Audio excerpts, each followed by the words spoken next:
नमस्कार, मैं आचार्य रितेश कुमार स्वागत करता हूं आप सभी का एक बार फिर से आज की ऑनलाइन कक्षा में। आज का मेरा विषय है कक्षा 12 के बैंकिंग के जो चैप्टर मेरा चल रहा है उसके अंतर्गत आज मेरा टॉपिक है विनियोग नीति के सिद्धांत। विनियोग नीति के सिद्धांत मतलब जो बैंक को जमा प्राप्त करता है, बैंक जो जमा प्राप्त करता है तो वो उस जमा को विभिन्न साधनों में लगाता है जिससे उसको आय भी प्राप्त होती है।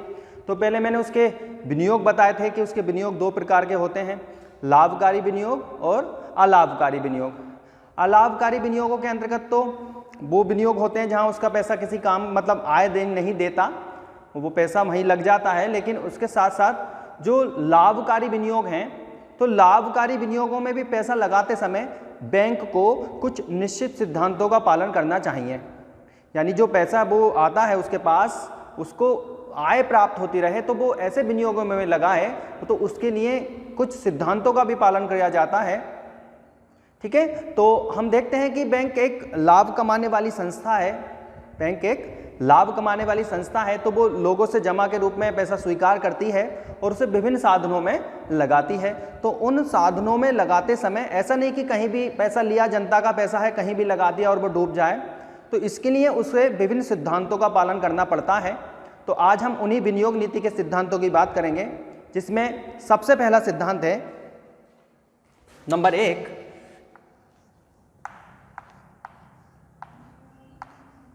तरलता का सिद्धांत।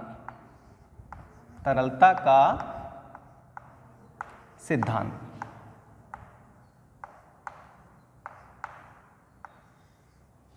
तरलता का सिद्धांत का क्या आशय है?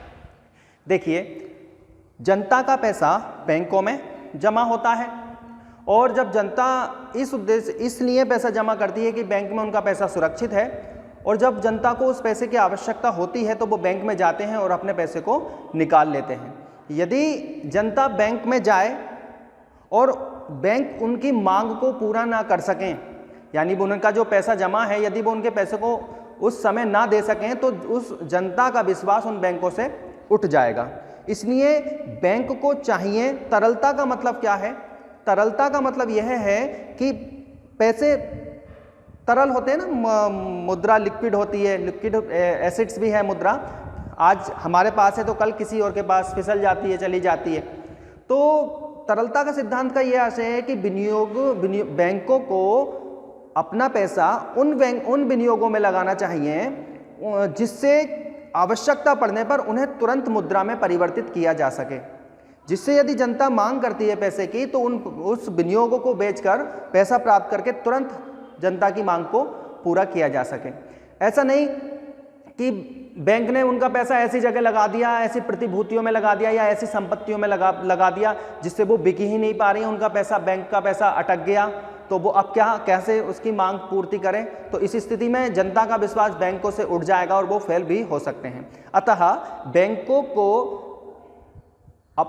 राशि का विनियोग करते समय तरलता का ध्यान रखना चाहिए।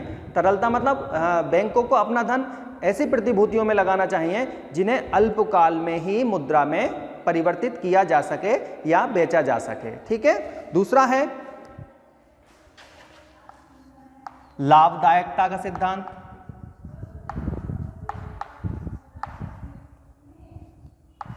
लाभदायकता का सिद्धांत। लाभदायकता का सिद्धांत का क्या आशय है? मैंने पहले ही बोला था कि बैंक एक लाभ कमाने वाली संस्था है। ठीक है, तो विनियोग करते समय, बैंकों को धन विनियोग करते समय तरलता के साथ साथ उससे होने वाली आय पर भी विशेष ध्यान देना चाहिए। ठीक है, यानी विनियोग ऐसी जगह लगाने चाहिए जिससे बैंक को कुछ आय भी प्राप्त होती रहे। ठीक है, लाभदायकता का मतलब यहाँ पर यही है, इसे लाभदायकता या उत्पादकता का सिद्धांत भी बोलते हैं। यानी कि बैंक को अपनी राशि विनियोग करते समय ऐसी प्रतिभूतियों में लगानी चाहिए जहां से बैंक को आय भी प्राप्त होती रहे। ठीक है, तीसरा है सुरक्षा का सिद्धांत। सुरक्षा का सिद्धांत।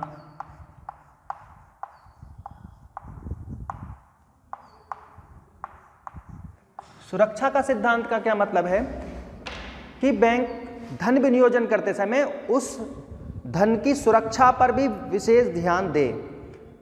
मतलब कि प्रतिभूतियां ऐसी जगह लगानी चाहिए जो सुरक्षित प्रतिभूति हैं, ठीक है। ऐसा नहीं कि कहीं भी धन लगा दिया और वो पैसा हमारा डूब गया, ठीक है। तो सुरक्षा के सिद्धांत के अंतर्गत हम देखते हैं कि धन को ऐसी प्रतिभूतियों में, ऐसी जगह लगाना चाहिए बैंक को जहां उसका धन सुरक्षित रहे, ठीक है। लेकिन सुरक्षित रहे, अब इसमें हम ये देखते हैं कि जो प्रतिभूतियां तरल होती हैं, अब इसमें दोनों का जोड़ है, यहाँ जो प्रतिभूतियां तरल होती हैं उसमें ऐसी प्रतिभूतियों में लगाया जाता है जो कि तुरंत मुद्रा में परिवर्तित किया जा सके।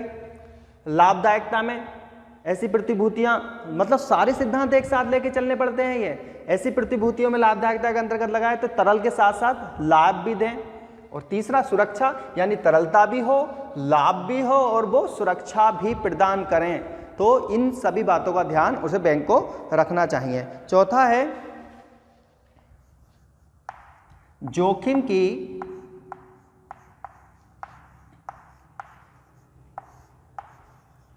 विविधता। जोखिम की विविधता का सिद्धांत। जोखिम की विविधता का सिद्धांत, विविधता वर्ड से आपको यह समझ में आएगा, यानी कि अब बैंक के पास धन है, अगर वो धन को एक ही जगह सारा का सारा इन्वेस्ट कर दे और मान लीजिए वहां से हानि हो जाए फिर, तो उसके पास कोई दूसरा ऑप्शन ही नहीं है, उसका सारा का सारा पैसा डूब सकता है, बैंक को हानि हो सकती है। इसलिए बैंक को यह ध्यान रखना चाहिए कि वो धन एक ही तरह की प्रतिभूतियों में या एक ही जगह ना लगाए, कुछ धन अलग, कुछ धन अलग और कुछ धन अलग अलग प्रतिभूतियों में लगाए। इससे क्या होगा, जो उसका जोखिम होगा वो बढ़ जाएगा। यदि एक क्षेत्र में उसको हानि होती है तो हो सकता है उसे दूसरे क्षेत्र से लाभ हो। इसलिए उसे अपना धन विनियोजन करते समय केवल एक ही प्रकार की प्रतिभूतियों में या एक ही जगह नहीं लगाना चाहिए, उसे भिन्न भिन्न प्रतिभूतियों में या भिन्न भिन्न स्थानों पर अपने धन को लगाना चाहिए, ठीक है। आगे है पांचवा, प्रतिभूतियों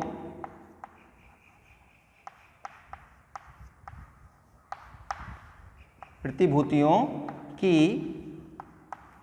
बिक्री साध्यता का सिद्धांत। का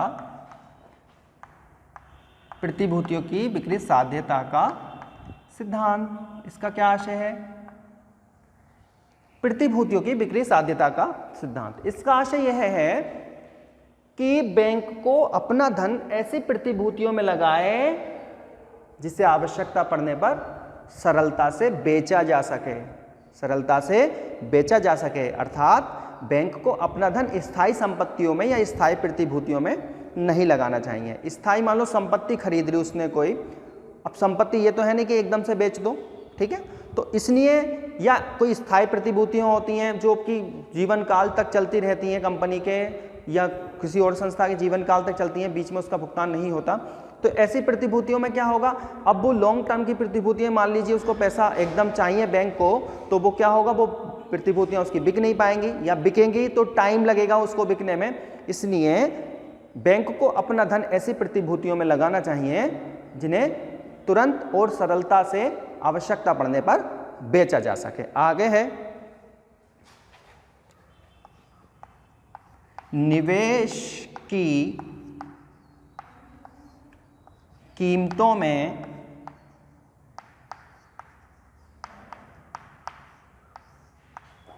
स्थिरता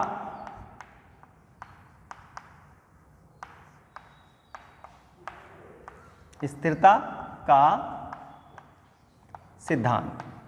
निवेश की कीमतों में स्थिरता का सिद्धांत। निवेश की कीमतों में स्थिरता का सिद्धांत का क्या मतलब है? बहुत सी प्रतिभूतियां ऐसी होती हैं जिनका मूल्य कभी घटता है, कभी बढ़ता है, कभी बहुत ज़्यादा घट जाता है, कभी बहुत ज़्यादा बढ़ जाता है। तो बैंक को अपना धन ऐसी प्रतिभूतियों में लगाना चाहिए जिनका मूल्य स्थिर रहे। यदि बैंक ऐसा नहीं करता है और उन्होंने धन ऐसी प्रतिभूतियों में लगा दिया जिसका मूल्य घटता रहता है या बढ़ता रहता है, तो उसे बैंक को हानि उठानी पड़ सकती है। इसलिए अपना धन बैंक को ऐसी प्रतिभूतियों में लगाना चाहिए जिनका मूल्य स्थिर रहता हो, बार बार परिवर्तित ना होता हो। ठीक है, नेक्स्ट है 7 नंबर, राष्ट्रीय हित का सिद्धांत। राष्ट्रीय हित का सिद्धांत। राष्ट्रीय हित हम समझ गए, यानी देश के लिए। तो बैंक केवल अपना ही फायदा इसमें ना सोचे, बैंक को ये भी ध्यान रखना चाहिए कि ये जो उसका निवेश है ये राष्ट्र हित के लिए कैसे आगे हो सकता है, राष्ट्र हित इससे राष्ट्र हित किस प्रकार से हो सकता है। तो उसे निवेश करते समय राष्ट्र के और देश के हित के बारे में भी सोचना चाहिए। वो ऐसी प्रतिभूतियों में विनियोग करे अपना धन जो कि राष्ट्र हित में प्रयोग आती हो, राष्ट्र हित के में आर्थिक विकास के काम में आती हो। यानी राष्ट्र हित का भी बैंक को ध्यान रखना चाहिए। आगे है ऋण के उद्देश्य जानने का सिद्धांत।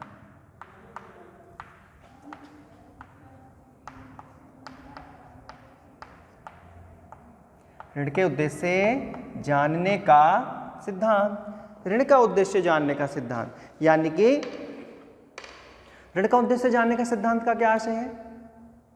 कोई व्यक्ति यदि बैंक से के पास ऋण लेने आता है, यह भी बैंक का एक तरह से निवेश ही है क्योंकि उस पर ब्याज मिलता है बैंक को। तो कोई व्यक्ति यदि ऋण लेने आता है तो ऐसा नहीं कि उसको ऐसे ही ऋण दे दिया, लाओ दे दो, ठीक है। उसके बारे में भी जानकारी कि ये व्यक्ति क्यों ऋण ले रहा है, किसका ऋण लेने का उद्देश्य क्या है। मोस्टली बैंकों को उत्पादन कार्यों के लिए ऋण अधिक देना चाहिए। उत्पादन कार्यों के लिए मतलब क्या कि जिससे वो व्यक्ति उत्पादन करे, अपना व्यवसाय बढ़ाए और बैंक को उसका जो धन है वो समय पर वापस करता रहे। यानी कि जो ऋण के उद्देश्य हैं वो भी उसको ध्यान में रखने चाहिए बैंक को। पहले तो बैंक उत्पादन कार्यों के लिए ही ऋण देता था, लेकिन आजकल बैंक सरकार की नीति के हिसाब से उसको उपभोग कार्य के लिए या छोटे मोटे व्यवसाय के लिए भी उसको ऋण देने लगा है। ठीक है, तो आजकल बैंक के से उत्पादन कार्यों के अलावा उपभोग के लिए भी ऋण प्राप्त किया जा सकता है। आगे है नेक्स्ट नंबर 9, निवेश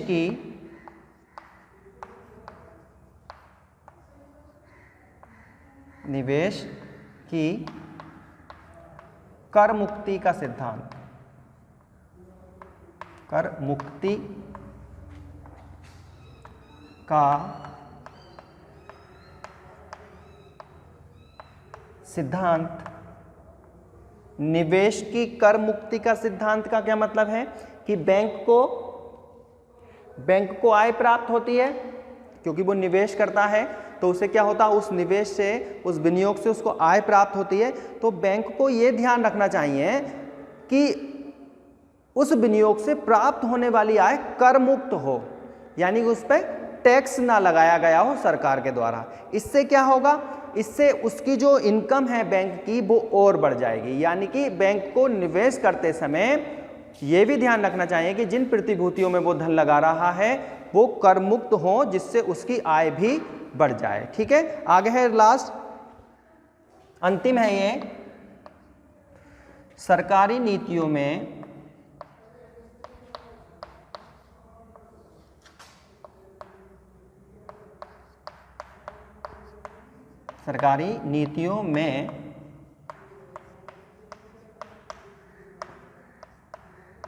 सामंजस्य रखने का सिद्धांत।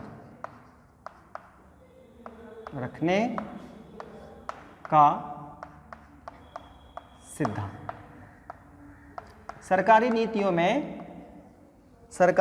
में सामंजस्य रखने का सिद्धांत। इसका आशय क्या? तो सरकारी नीतियों से सामंजस्य रखने का सिद्धांत का आशय है कि सरकार समय समय पर अनेक तरह की नीतियां बनाती है, तो बैंक को उन नीतियों का भी पालन करना चाहिए ताकि वो अपना धन सरकार के दिशा निर्देशों के अनुसार ही विनियोजित करे। ठीक है, यानी सरकार की नीति और बैंक की नीति जो होती हैं, यानी बैंक की जो आर्थिक नीतियां और सरकार की आर्थिक नीतियां जो हैं उनमें आपस में सामंजस्य बन रहे। ठीक है, तो आज ये जो विनियोग नीति के सिद्धांत थे, इसमें आज मैं 10 सिद्धांत लाया है और ये बहुत इंपॉर्टेंट भी है इंटर में, बैंकिंग में। तो अब जब मिलेंगे नेक्स्ट वीडियो में नेक्स्ट टॉपिक के साथ। जब तक के लिए धन्यवाद।